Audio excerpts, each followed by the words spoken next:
My name is Bob Vryhof, and I'm standing here at the Nehemiah Center in Managua, Nicaragua. This is where we have our office in Nicaragua, and it's a great blessing to be with you because I have good news. God is blessing our work, and God is blessing our family all throughout the region. He has blessed the seeds that we've planted over these last 5, 10, 15 years in this part of the world, and we are just seeing the beginning of what is happening. And it's also encouraging because we're seeing some interesting trends and predictions coming out of global think tanks and all of these groups that work on those difficult problems that run parallel to our work. They give us hope that there's some trends we can take advantage of. We see predictions like what recently came out of the Economist Intelligence Unit, that they're forecasting that the middle class in the largest cities throughout the region will double in size in the next 13 years, so by the year 2030. That's a huge change, a massive change. Never before seen or expected in this region. But, at the same time, we've still seen major problems where we have the highest, the highest income inequality in the world in this part of the world. We've also got a continued big movement of people into the cities from the rural countryside. Central America, you still have lots of a tendency to migrate north out of the countries. All of this is economically driven. People, yes, clearly there's an issue of violence and security tied into that, but the underlying factors are economic in those areas. We still have other things, certain places where just horrible things stick out. I read in that same report that of the urban population in Haiti, they consider that 75% of the urban population lives in what's considered a slum. 75%. That's a terrible thing. But we look at this as something that spurs us on. That we have a unique response that's bearing good fruit and meeting people's needs right where they are and building on what God has given His body all over the world. So, as we look at our network here, we're working in 7 different countries across the region through 30 different partnerships that serve thousands of business people of all shapes and sizes. And yes, we make training, mentoring, access to capital and advocacy in the context of a network, all of those things we make available to those business people, and they are important. But the essence of what we do and what we're seeing is so much deeper and more important than that.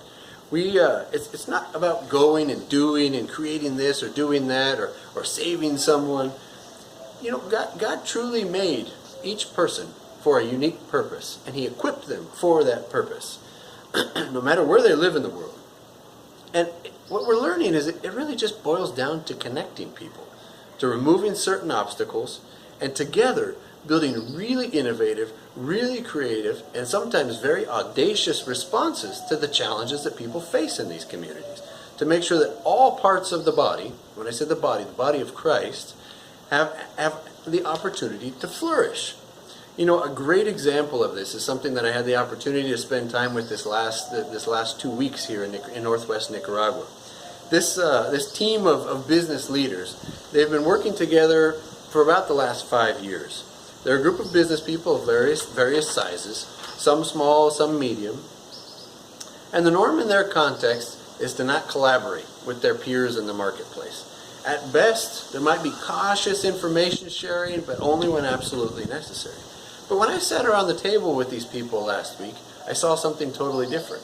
I saw open, direct, honest communication about their business needs, ideas, and opportunities, and a lot of back and forth. They realize that it's a natural response to their faith to work together, to serve together, and to have a view for serving their community. But they also recognize that it's only together as a body that they're all going to truly prosper and thrive in their individual businesses and in the community around them. And the incredible thing is that that's also what's driving their success as a local community institution in our network. That we were told last week that they have a waiting list of people to join their newly formed Christian Business Association. But we're also reminded that patience is a virtue in this work. Obviously persistence and creativity and stewardship and hard work and all of those things are important as well. But truly the prize goes to the patient.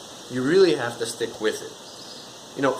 This group has been 5 years in the making. 5 years. How many of us would wait around for 5 years for something to really gel and then blossom?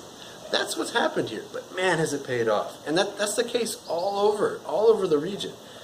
And the prize that you get when you're patient in this work and in this context is that you eventually get to a point of critical mass or a tipping point where you really see transformational impact and things really start to take off and grow and accelerate, I guess is the right word. And what that leads to is unexpected impact. That's when previously marginalized communities and people start working together, doing business together within their own networks, within our country networks, across borders in our regional networks, and even start dreaming about how can we collaborate and do business and work together with others from other corners of the global network. And that's where we're headed. That's certainly where we're headed in our regional network. And that's what our regional network is now starting to dream about in the midst of this global network of hundreds of thousands of business, or 100,000 business people. So God is blessing this work at all levels, and it is good. So thank you all for patiently investing in this work. Thank you for praying for it, and thank you for continuing to walk with us as we go into the future. May God bless you all.